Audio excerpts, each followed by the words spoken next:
Hello everyone and welcome to this webinar sponsored by Plan Radar. My name is Carl Brown, I'm the Assistant Editor of Housing Today and I'll be chairing today's discussion, which is on the topic of weaving the golden thread into your house building project. The government's building safety bill, drawn up after Grenfell, is currently making its way through Parliament. And one of the proposals, in very simple terms, is that developers should create, hold and maintain a golden thread of information, which ensures the right people have the right information at the right time so that building safety risks are managed through the building's life cycle. The Building Regulations Advisory Committee has come up with some recommendations for how this system could work through a system of stringent digital record keeping. But how will we navigate this in the real world? And how precisely can technology help with this drive towards accountability in construction? To discuss all this and much more, we are joined by a great panel today, who I shall now introduce. We have got Dr. Rui Sun, who is the Director of Fire Safety at Hydrock. Hi, Rui. And we have Matt Ryan, who's the UK Country Manager at Plan Radar. Welcome. Good morning. Each panelist will speak for around 10 to 15 minutes, and that should leave us plenty of time for your questions at the end. If you do have a question for the panel, please feel free to ask it by using the questions box, which you should be able to see on the right-hand side of your screen. That's all from me. I'm now going to hand over to Rui for the first presentation. Rui, over to you. Thank you, Carl.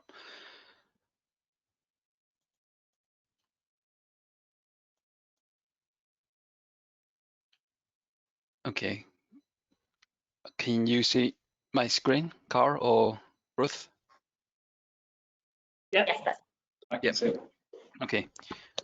Good morning, everybody.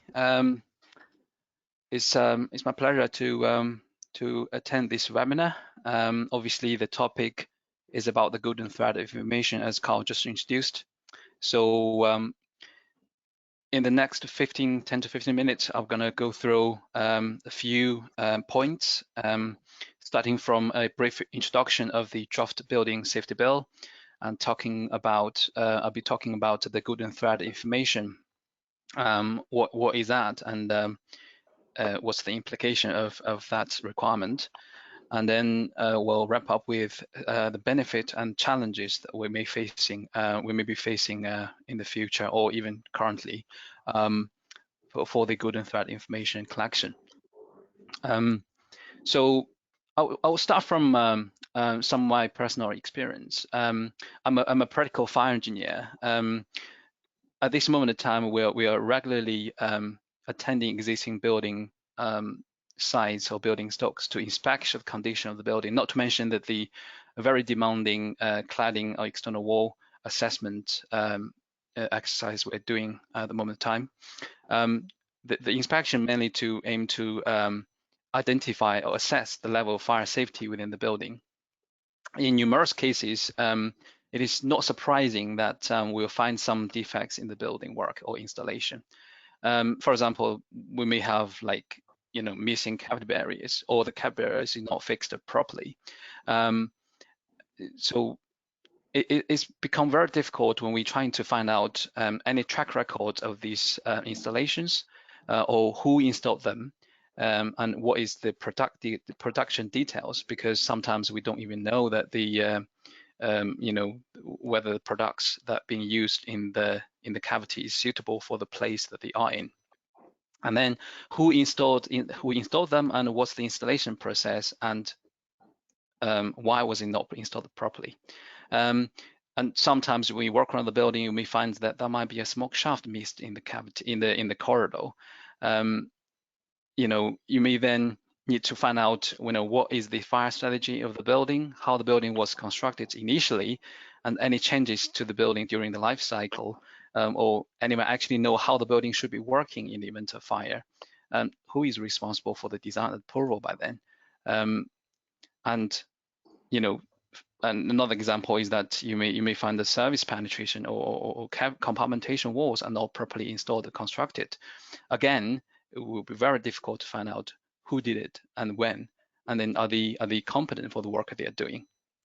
I think at this moment in time, the UK industry is not really equipped to answer these questions. There is certainly a break chain or disconnection in terms of the information collection, handover, and maintenance within the current building stocks we have in this country. After Grenfell tragedy, the government has instructed an independent review of the building regulation, the fire safety regulatory system in the UK by Dame Jodie Hadgett. I'm not going to talk in very detail about the independent review, but the review has revealed the necessity of having a good and threat information collected, maintained, and updated throughout the building life cycle, and the importance of enhancing the competency requirement of all parties involved in the construction industry, and the need of having clear responsibility and accountability metrics to ensure a higher standard in the building construction. I mean, as a result of the review, the draft building safety bill is published in July time 2020, and is now under the pre-legislative scrutiny. It is expected that the Building Safety Act, once the building safety bill is passed, will be implemented in the later 2022 or 2023, with a transition area or a period for the industry to adopt these changes. So the bill will introduce more stringent regulatory regime to the higher risk buildings. So this is a brief list. It's not an exhaustive list, but generally, it will introduce a duty order system throughout the life cycle of the building, and a building safety regulator to facilitate the implementation of these a more stringent regulatory regime. It will introduce a gateway application point during the planning, design, and construction stages of the project, to enhance the scrutinies of on the the information being collected, how the project is managed and designed and constructed. It will then also require a golden thread information to be created, stored, updated throughout the building's life cycle by creating a building safety case as well. So it will introduce also the building registration and assurance certificate for the high-risk building. It will implement a variety of responsibility for the accountable person in relation to the occupied building. It will also have a requirement to engage and develop a strong partnership with the residents to keep the building safety through a greater transparency and effective compliant handling. So, with making no mistake that the bill places very heavy weight on the golden thread information. It places a significant responsibility on the duty holders to cooperate and share golden thread information to ensure the right people have the right information at the right time, with the purpose to ensure the building are safe and the building safety risks are managed throughout its life cycle. It has to be a digital record of everything associated with the building, including the processes, materials, key decision makings, and the usage of the building. If there's any change of use of the building, then it has to be captured in this information. It will be a formal process to maintain this information digitally as well. The responsibility of the digital data collection will go beyond the current requirement for information sharing in the current CDM 2015. The digitalized information should also include the original design intent and any subsequent change to support the safety improvement. You'll also be required in a certain format to be submitted to the building safety regulator in different stage of your building project for approval as part of the gateway application. Therefore, it should be accurate and reliable and easily accessible, because they will have to then hand it over to the building safety manager, accountable person, or residents after building is occupied. So these slides intends to illustrate the key stages of the proposed gateway application for a building project under the expected golden thread information principles.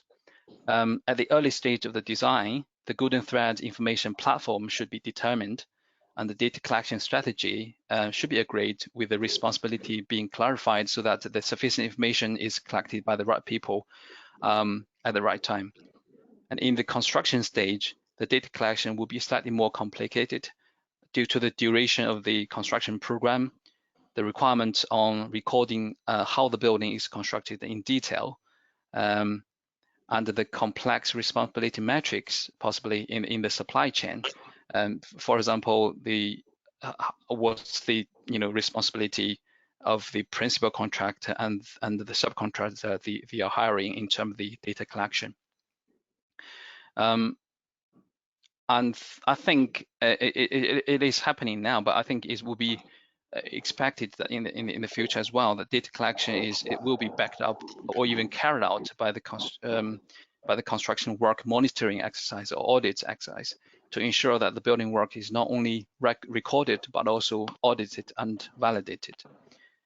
After the construction, in the occupation stage, the data collected during the design and construction process should be handed over to the accountable person to form part of the safety case of the building. It should be therefore in a format that is easily accessible, easy to understand, and up to date as well. So they can be used by the accountable person and the building safety manager to manage and update, share the data where necessary.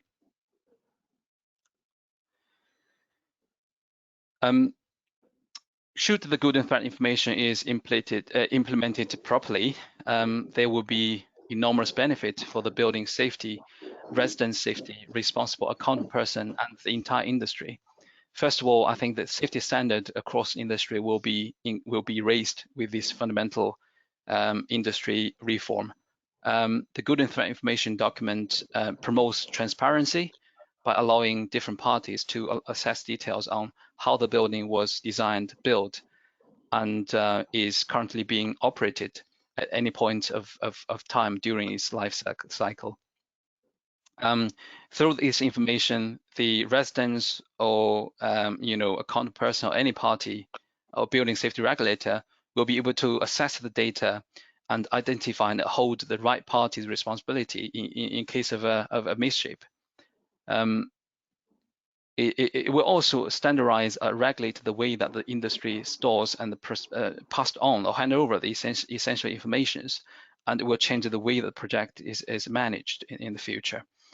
And as mentioned before, the golden thread information will be a crucial part for the safety case, building safety case. It will inevitably evoke a culture change in the industry and put the competency of all parties involved in the construction on the spotlight. Well, the concept of the golden thread information seems to be promising, and it will have a lot of benefit when it's implemented properly and successfully. It will present a lot of challenges as well.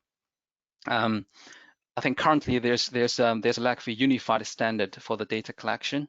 Whereas I think waiting for the government's legislation and the guidance to be in place. Currently, different parties are taking different approaches to form the golden thread information collection. This kind of inconsistency may present challenges in the handover data sharing. More comprehensive fit for purpose data collection platform or technologies or tools will be extremely useful for the implementation of the golden thread information. The responsibility metrics need to be sorted out to clearly define who is responsible for the collection of the data at each stage of the project to form the information chain. Take example, when for the cladding work, if the work is carried out by the subcontractor, then what is their responsibility for data collection and how is overlapped with the principal contract's data collection responsibility. So as the good and threat information includes data collection for both the fire safety and the structural safety matters, multiple disciplinary cooperation will be required and enhanced as well. The last point will be, it might be a little easier, well, slightly easier to implement the good and threat information strategy for the new building projects, but it will certainly be more challenging to try to collect the information or data for the existing building stocks, as it will be more likely to be a collection of all sorts of disparate data in many different formats. If there's a change of ownership in the life cycle of the building, this data may not even existing anymore. So that will then require a lot of thorough inspection to the building, understanding of the building, to identify the risk the building has, and also retrospectively, collect the data based on the inspection. In that case, clearly the technology and the tools will be very useful, and they should be developed to support this exercise. So yes, the good and threat information will be part of the significant change of the fire safety culture or overall culture in the UK construction industry by placing the safety of the residents of the building in its heart. We feel that it will have a positive impact on the collaboration of relevant different parties, stakeholders, disciplines. As is will require retaining and sharing information throughout the life cycle of the building. This will also be a requirement. There will also be a requirement for all stakeholders to ensure that the competency will be at the core of that business. The building management system and the procedure will also be changed for the best to form a support, a safety case for all the building, new and existing relevant buildings, for which the good and threat information will be a big player in that. We have already seen some of clients taking steps to proactively implement the relevant systems or mechanism in the buildings or projects, including the system, the processes to maintain a good and threat information throughout the design construction stages. I think instead of waiting for the bill to become a law, which may still take a bit of time, I think we feel our industry should proactively begin to implement the main changes where possible, to work together to bring the industry to the position where we can easily answer these questions in the first slides of my presentation in any stage of the building life. Yeah, that's my presentation. I'm looking forward to the discussion session later on. Okay, thank you very much. Thank you very much, Rui. That was a really great run through, I thought. Lots of useful detail there about the changes coming down the line, what the golden thread actually is and how it will work, and what the challenges and opportunities are as well. So thank you very much for that. I'm now going to hand over to Matt Ryan of Plan Radar, who's going to talk. Matt, over to you. Thank you, Carl. And thank you, Ruth, for controlling these slides for me. Much appreciated. Hello and good morning, everybody. I'm just to back up what Nick said there. That was really insightful, Ruth. Thank you for that. To understand a bit more about who we are and who I am, I'm Matt Ryan, as Nick's already said. I'm the country manager here at Plan Radar in the UK, and I'm going to take you through, hopefully explain to you how we can support these processes, these necessities, and this forthcoming legislation, and support companies like Rui and like as we are already, like Arup and IFC, in specifically in fire stopping and FRAs, and building that big data, that kind of Internet of Things through the life cycle of any project. So briefly, who we are: we've got over 100,000 users of the software now. We started out 8 years ago with the primary focus around saving anybody really in construction, anybody working in a built environment, saving them time and money, and the prospect of litigation by building this audit trail. But here, obviously, today, we're here to talk about the New Building Safety Bill and the golden thread, which is about saving something more important at the end of the day, right? It's about saving lives. We know why it's here, and I'm sure everybody here supports it. But yeah, we've been around for 8 years, and we continue to develop our software to support the industry in line with what the industry needs. And obviously what the industry needs very shortly is this golden thread of information.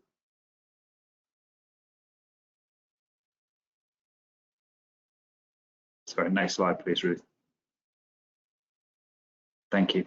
So again, like Rui, I don't want to sort of preach too much. I'm sure everybody here knows what the golden thread is.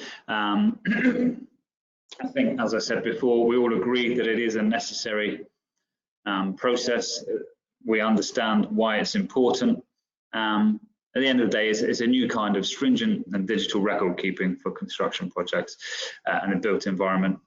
We're looking to centralize information and provide transparency at the end of the day. And you know, this is all come about as a review into fire and safety cladding after Grenfell, but moreover, it's an important part of any building, and in fact any environment, because you know, as everybody here knows, everything we do in today's society, every process is improved, every part of everybody's life is enhanced to make quicker and safer off the back of data. So data is very, very important, and it's how we go about recording that and centralizing that information and that communication that gets us to that data. Next slide, please. So yeah, the golden thread is it's backed. 85% of people back it, but 80% of people are also unclear on where to go for the advice and support. That's obviously a big disparity that we need to address. 8 in 10 have stated that you know, tech can deliver a better built environment, and that's clear. But how do we set about doing that? Digitization of construction records is an easy kind of throwaway statement to make. And there are so many different ways that people are trying to do that at the moment through a variety of means. You know, some people are taking photographs and sharing information in WhatsApp groups and emails, and this is all well and good, but as Rui identified, it's about getting consistent information and reliable and accurate information that is easily accessible. And that's what any digital platform should do, and that's really a key focus for us, is that storage in a centralized system with stakeholder access, detailing every event, every change, anything that's happened in the life cycle of that building. Next slide, please. As I say, there's fragmented, incomplete, and often inaccessible project data. There's a lack of clarity on whether something's been changed, whether it's the same as the original design, who's working from which set of information, which makes it harder to manage and operate that building, and identify who's authorized what. So we need to get our acts together, and that means getting accurate, up-to-date record of data, detailing how it was designed, how it was built and maintained, when it was done, who it was done by, what was done, what it looked like when it was done. We're building a live document, effectively, a digital fingerprint, building that clear accountability, future-proofing your sites and future-proofing you as builders and operators and occupiers.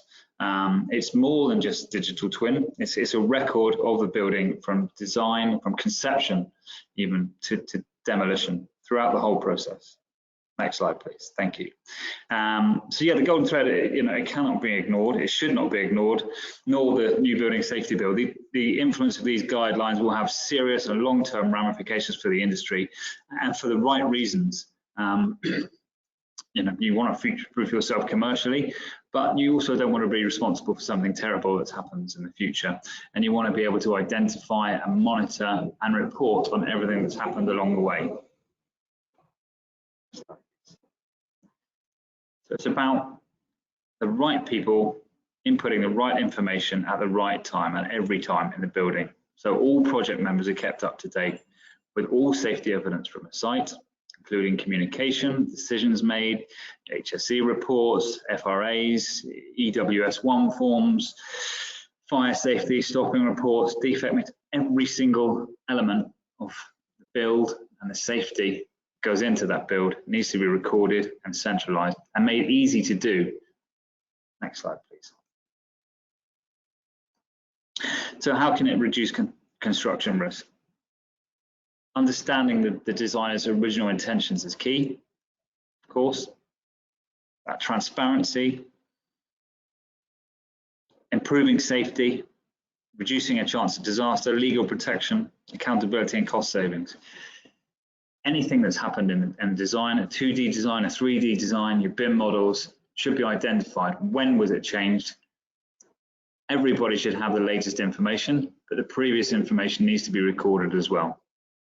The fundamentals of health and safety are we like to put in as tasks. So transparency, accuracy, simplicity, and knowledge. Very much in line again with what Rui was saying. In fact, 3 of those words are identical, just purely by coincidence. But how can technology support that? Transparent, tamper-proof audit trails, clear assigning of responsibility. Giving simple, intuitive tools to the people on site, on the ground, ensures proper visibility and accountability and enables a simple way to record every event in a building's life cycle. What was done, where it was done, who did it, how it looked before, how it looked afterwards, when it was done, is easily recorded by the people doing the tasks.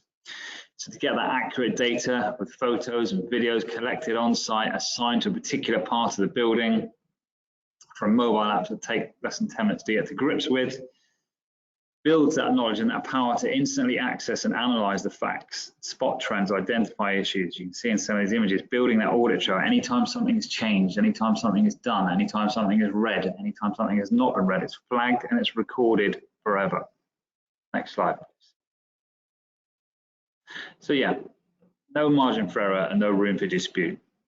Collecting information such as the exact GPS location, where in the world somebody is, where in the building they are, which floor they are, which plot they're on, which room they're in, where in the room it is, what the issue is, recording an image, recording a video, describing the issue, issuing site reports, QA inspections, any inspection you like, builds this data. Everything that goes in to one central place can then be pulled out and extrapolated.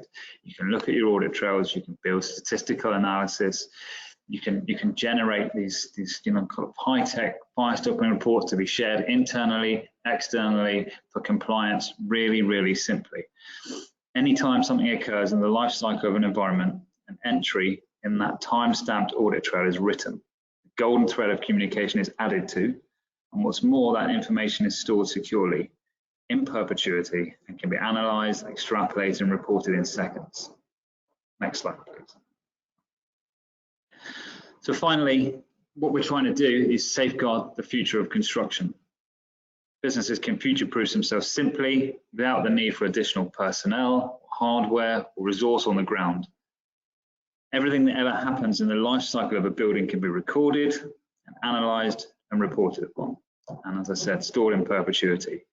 If someone raises a question in 10 years' time, if something terrible happens, God forbid, the information is accessible immediately without lopping limbs off your concrete tree to find it.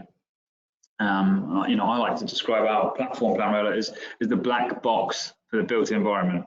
Anything that's ever happened, start to finish, is there and can be pulled out and looked at whenever is needed. As Rui says, I think the time has come to implement this now. Whether the building safety bill is enforced in the middle of 2023 or beyond, the data can be collected now. The existing stock, as Rui said, you know, that's harder to collect. But if you start doing this now, you don't have to go backwards in 2 or 3 years' time, and you can start saving yourself a lot of hassle and hopefully save lives going forwards. Thank you.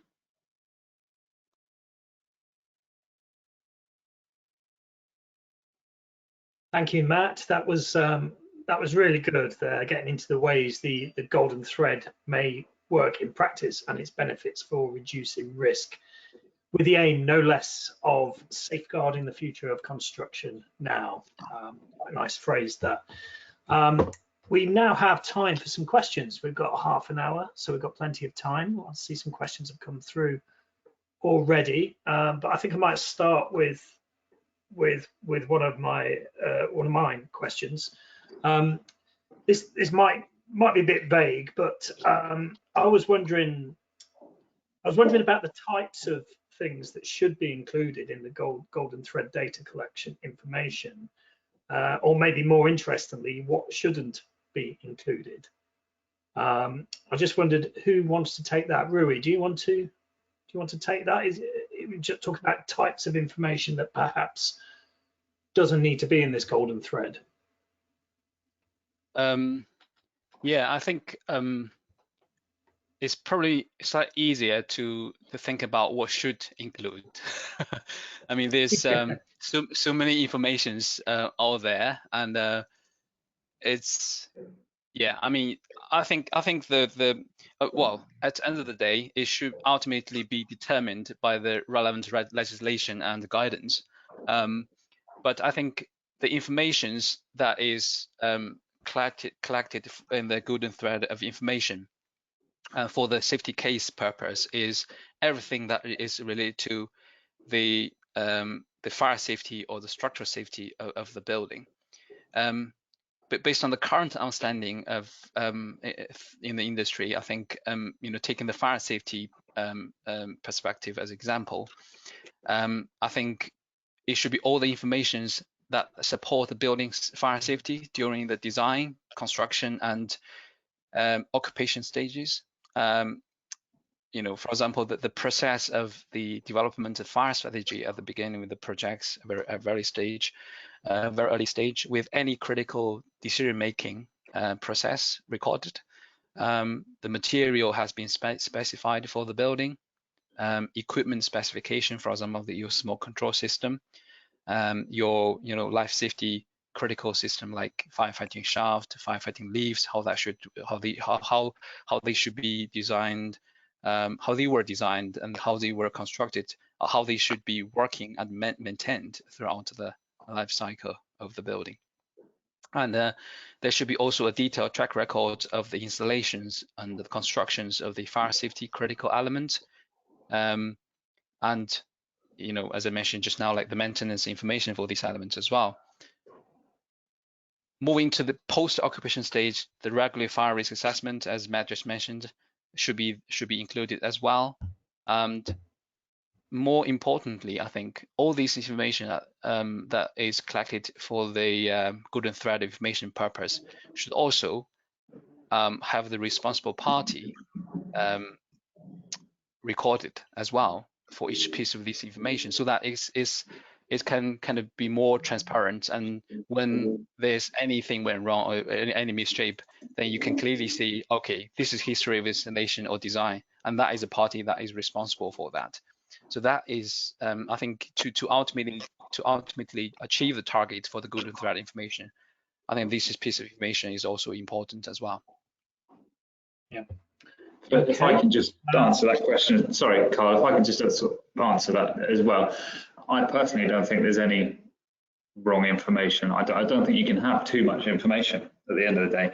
As there's unlimited storage, the information stored in a cloud in perpetuity. As long as you can capture that information in a matter of seconds, and obviously access the right information that you want at the time that you want that information very, very quickly, then the more information you have, the better. There's information that we might capture now that we might not think is relevant, but if we go back 30 years and look at the information that we do want to capture now, we might have seen it as irrelevant at the time. But actually, all that information builds the picture, which will help us get answers if and when we need them in the future. So for me, there is no right or wrong information. Let's just get as much as we can, as quickly as we can. There's no danger that if you end up collecting masses and masses and masses of information, that it becomes difficult to handle or difficult to get the quality of information that you need. It's not. Absolutely not. You should in our lives today, you should have a platform that allows you to access the information that you want when you want it very, very quickly. There's no limitations on storage, and there's nothing to be lost by having lots and lots of information, because you can get to the information that you want, the reports that you want, or the analysis that you want to do from the data that is there very, very quickly. I assume that it has to be in the right format, that is easily accessible for all the parties. If I'm a building manager, a building safety manager, I want to look at, you know, the recent fire risk assessment for my building, I don't have to then dig, dive into a huge amount of information. As long as the data is easily accessible to me, regardless how many data you have there, information you have in the pool, as long as I can get into the information that I need quickly and easily, and that should achieve the requirement for the good enough information. Exactly, and that's key. You know, that's key for us. What we do is make sure that, you know, you can build up bespoke filtrations and algorithms, or whatever you want.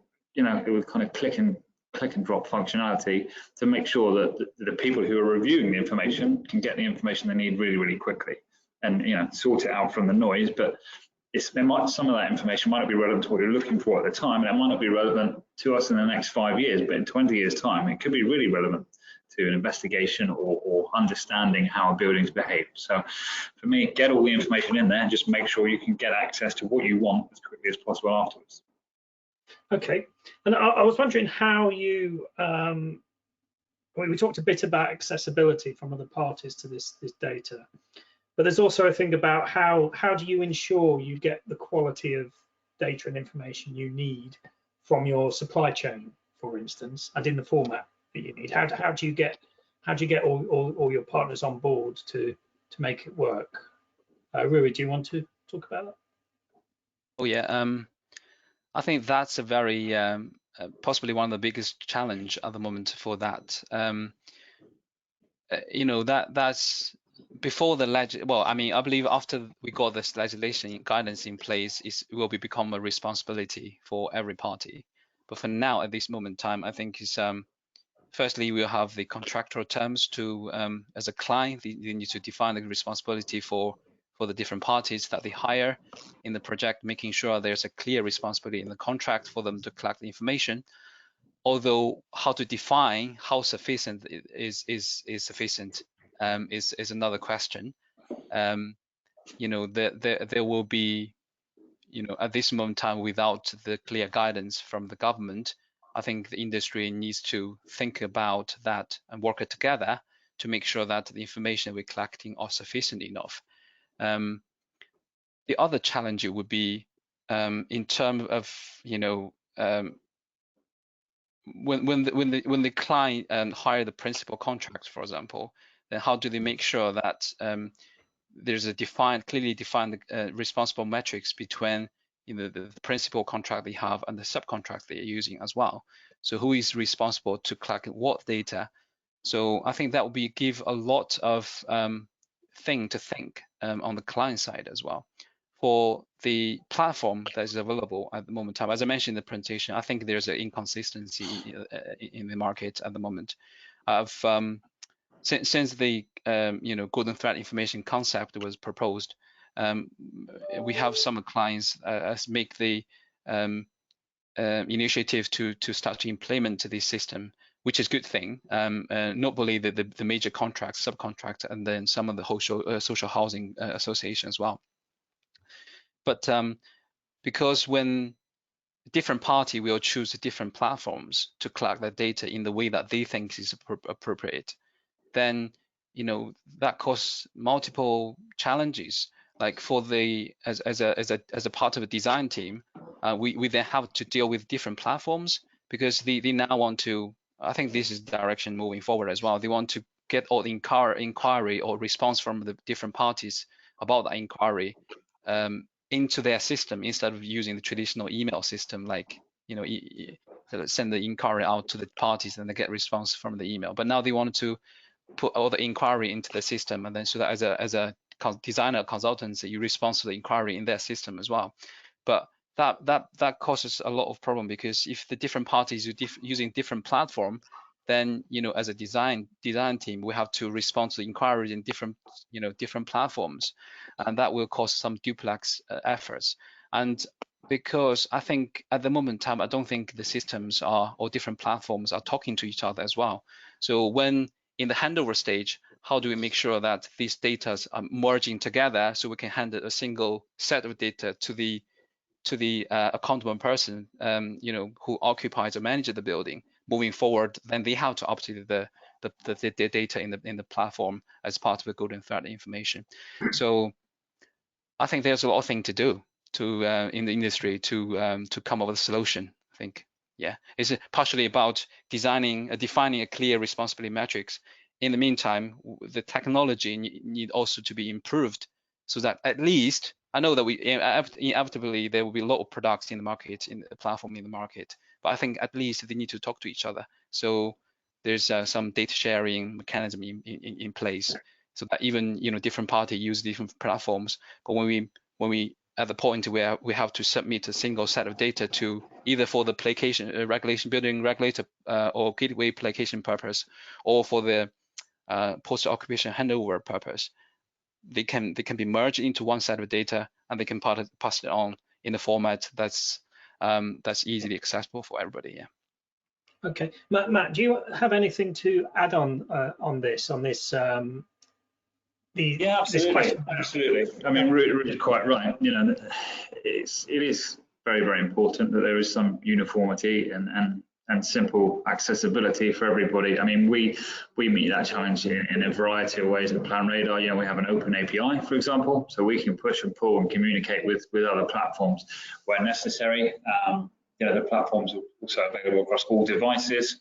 So, like I said earlier, people don't need to have specific hardware in their hands, but anybody who can operate a mobile phone can do it. With an interface that's really, really intuitive to make sure that everybody is invested and finds it easy to record the information. But the other way that we answer that at PlanRadar is that the people that are collecting this information can do so free of charge. Right, so only Rui, for example, would have a license in our software, and then the people that are on the ground, you can invite everybody in the project into the software free of charge, and that includes the operators as well. So there's no additional cost for him to make sure that everybody's collecting the data in the same platform in the same way. It's shared amongst everybody, and there's no cost to do that. I mean, in terms of once that data is in there, at the end, if you want to, as I say, it's stored forever. You can archive projects off and access them very quickly. But you can also pull that data as well. You can pull it down to your own servers. You can put it as CSVs. We can bring CSV information in, which is ultimately, at the end of the day, the standard, right? Is a piece of data, ideally structured piece of data, goes into a field and then can be pushed and pulled accordingly, whether it's API or exportation. But yeah, that's how we meet that challenge at the moment, and obviously we will keep our eyes to the ground to see if there is a standard format that comes, and will evolve accordingly as and when that happens. Okay, thanks, Matt. I think I'm going to stay with you, Matt, because I'm just looking at an audience question that's come in that, in fact, there's two questions, both about the way data is recorded and stored. And I think both of them are probably for you, Matt, in the first instance. So the first one is from Gabriel Pirazzini, and he says, to PlanRadar, how do you ensure data is recorded for the right location? Is this user dependent? Can your system link with a project federated 3D model? Yeah, thank you, Gabriel. Great question. Yes, so what's key to PlanRadar, which hopefully came across in some of that presentation, is identifying exactly where something needs to happen or has happened or has been done. So yes, that can be and by adding pins to 2D drawings, or you can bring your BIM model into the platform and navigate through a 3D environment to add an additional dimension as well, and very directly identify how and where something needs to be done, or when something was done, or how it was done and where it was done. In terms of how that data is recorded, as I said, use my wallet, but you just as long as someone's got and can operate a mobile phone, the process is simple. I'm not going to go through and demonstrate it to you right now, but I assign a task to somebody, go and do your EWS1 inspection. That appears as a task. The task opens on the phone, somebody can operate Facebook, they can do it. They have mandatory fields if you want them to, so you need to add an image or a video to show what's been done, a description of the work, as I said, exactly where the work is, and obviously they can then feed back in the process when the work is done or if there's a challenge or so on and so forth. So that all of that goes in at a mobile phone level and goes in terms of storage. It then goes up into the cloud, which is stored very securely, and that data is then live across all stakeholders in the project in a desktop or other environment, mobile environment. Okay, and that brings us on very nicely to another question, which is another software kind of type related question from Lorenzo Macaulay. And you have partially just answered this, Matt, but Lorenzo wants to know, where is the data stored? Is it in cloud or is it in hard drives, and whose cloud and hard drives? I think you just mentioned it was a cloud, didn't you? But it is, yeah. So the default Plan Radar is for data to be stored in the cloud. We use AWS servers, Amazon Web servers are very reliable, very robust storage with access whenever people need it. And that means that the data is live wherever somebody is in the world that wants to see and access that data and add to it. But as I said before, you can, at any time you want to, pull that data down to your own local servers. You can export the information very, very simply so that you can back it up if that's a wish and a desire. Okay, let's move on to another question. So Felicity Stone, audience member, wants to know who is responsible for managing and maintaining the Golden Thread. Will this be a responsibility new project role similar to a principal designer? So I think Felicity wants to know about the individual within an organization who's responsible for the Golden Thread. Rui, do you have any insight on who that might be? Very interesting question. It's gonna be that the so I think the responsibility will falls into the responsible person during the design and construction phase, and then shift to the accountable person after the occupation of the building. Although they can then put this responsibility, a dedicated responsibility, to the party that they hired, like for during design and construction stage, the responsible person can in their contract to put the responsibility to the principal designer, the designer, principal contractor, subcontractor they hire, to make sure that they collect the informations at the right time and the sufficient informations at the time. But when they hand it over to the accountable person who manages the building or owns the building after the building is completed, then it becomes the accountable person's responsibility to make sure that the data are maintained and updated accordingly as well. But then they will also have to hire a building safety manager. Normally, I can say that that responsibility will be put onto the building safety manager that is hired by the accountable person. But in the meantime, that if the responsible person wanted to have their internal, they want to hire individual to manage the full process. At this moment in time, I think it's very likely to be fall onto the principal designer. But again, this is something that needs to be clearly defined by the legislation and guidance available. But it's likely with the design responsibility in the design phases. Will be forced on the principal designer. I think the data collection information will likely to be forced on the principal designer as well.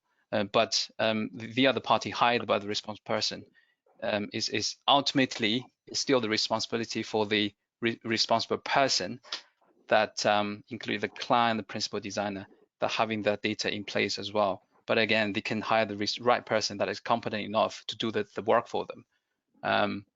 Likelihood for likewise for the post-occupation phase, like between the accountable person and the building safety manager, it's the accountable person's responsibility to make sure that data are maintained, updated. But again, they can hire the building safety manager to do the work for them. Yes. So yeah. But as you say, we're probably going to get more clarity on that in the coming weeks when I think the bill's back in Parliament in the next like a couple of weeks or so, is my understanding. So there may be some more on that. Matt, do you have anything to add on that question about who's responsible?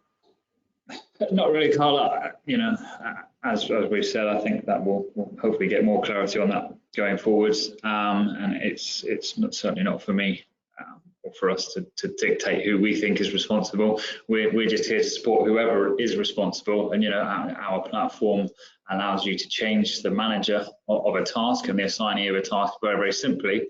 But importantly, that audit trail of whatever's gone on before is still there. That person had ownership of the task, that person did the task, that's where it was done, that's when it was done, that's what it looked like. If it's then passed over to somebody else, that information stays there. And it will show you when that responsibility has been changed to somebody else, because I think that's an important part of the jigsaw. Okay, I'm going to go to another audience question now from Julie Burke, who wants to know, she says, will these gateways / checkpoints be formally incorporated into the RIBA plan of work? And I don't know whether we know the answer to that, but I suppose also should it be incorporated into the RIBA plan of work? Rui, do you have a view on that? Yeah, I think it's my thought for now is I think it ties well with the RIB stage, because the gateway 1 is going to be for the planning, is going to be come along with the planning application stage. Normally it's end of RIB stage 2, where this is gateway 1 application, and the gateway 2 application is before the construction work is commenced, which normally is end of stage 4, and gateway 3 is before the building is completed or being occupied. So that's normally the end of stage 6 or 7, I think. Stage 6 already, yeah. But I think it will change the level of detail that in the RIB, especially in the RIB stage 4 and 5, because the way the gateway 2 is implemented is that you have to demonstrate your design of your building, the safety design of your building, at that point before you start the construction work. So very likely, I think they will ask for, the building safety regulator will ask for the detailed design of your, for example, your wall, your external wall system, your penetration protection systems as well, your fire stopping system. So normally now, before the gateway application is in place, this kind of detailed design usually happen in stage 5. They may just, as the construction work is progressing, they just get the subcontractor involved to design these details while they're being constructed. But now they probably have to get this detailed design completed before the stage 5 starts. So because they need that set of information for the gateway 2 application, as the building safety regulator would like to see information of that.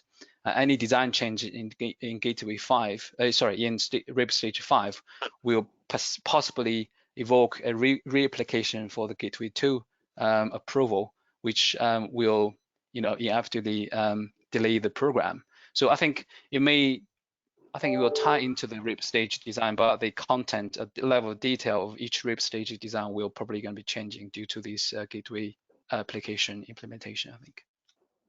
Yeah. Okay, I'm going to move on because we've only got a few minutes left, and we've still got a few questions, I think. So one thing I was wondering was whether we could just talk a bit about how this data collection interacts with the quality control systems in a project. So maybe Rui, do you want to talk about that? Yeah, that's all right. I think if the gateway data collection can perfectly seamlessly integrate into the quality control system, because even before the golden thread information is proposed, many contractors, clients has they have their own quality control system where the work carried out is internally reviewed and signed off. They have a track record of that as well. But I think this system can be built or extended to form the good and threat information data collection as well. So I think that in general, the good and threat information collection requirement is more comprehensive. It's require more comprehensive data evidence collection than the traditional quality control system. I think to adopt this good and threat information, it will enhance the quality control procedure as well. So I think Matt probably can confirm that you can easily incorporate, the internal, whereas collecting the information, you can easily incorporate the internal QA process in the data collection as well. So, who review that, who sign it off, things like that.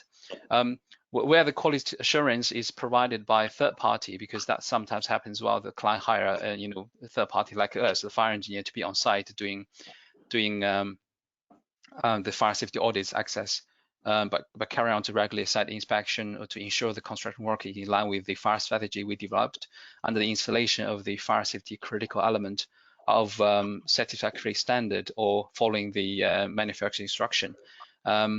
So we can, then extend our service to carry out a more regular, more frequent site inspection and work with or even oversee the contractors or subcontractors, the workmanship standard, the data collection standard, to ensure that the work they carry out is of the satisfactory standards. But in the meantime, the data they collected are sufficient for the purpose of the good and threat information.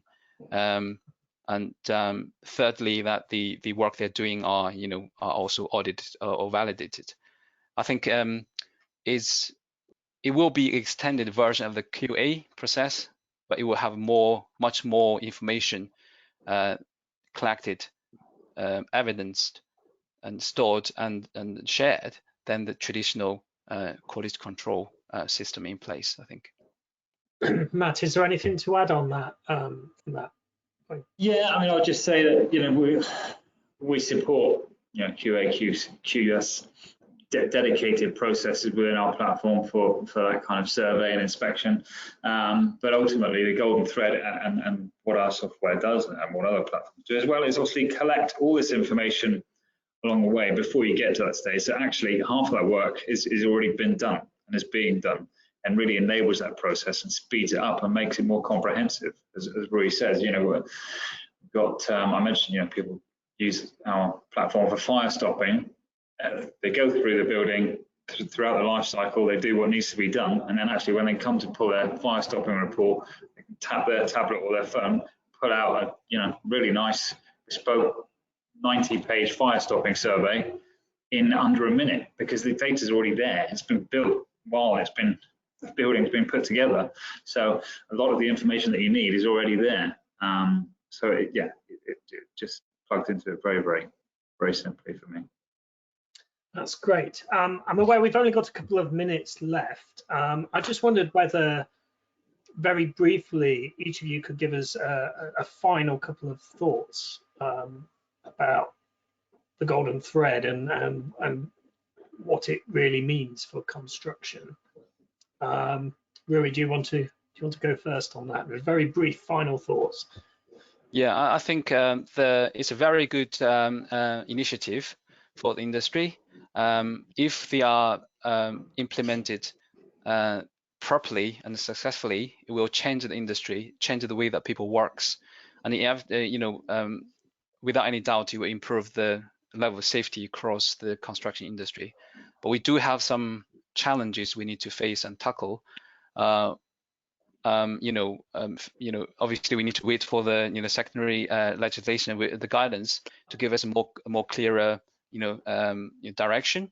But before that, I think as an industry we need to work together, between the designers or the professionals or the people like Matt and the PlanRadar to have the technology side of thing catch up as well, so we can have a unified, standardized approach across the industry, so that every people working towards the same target. In the meantime, we have easy to use tools, technologies to assist us to do that. I think as a client, from a client side, being the party who is paying for these services, they need to be aware that the change is going to come. We need, instead of waiting for them to become a law, you know, if we start to proactively implement these changes or prepared for these changes, it will make the life much easier in the next, you know, 2 or 3 years. Yeah. Okay, thank you. And Matt, your final thoughts, please.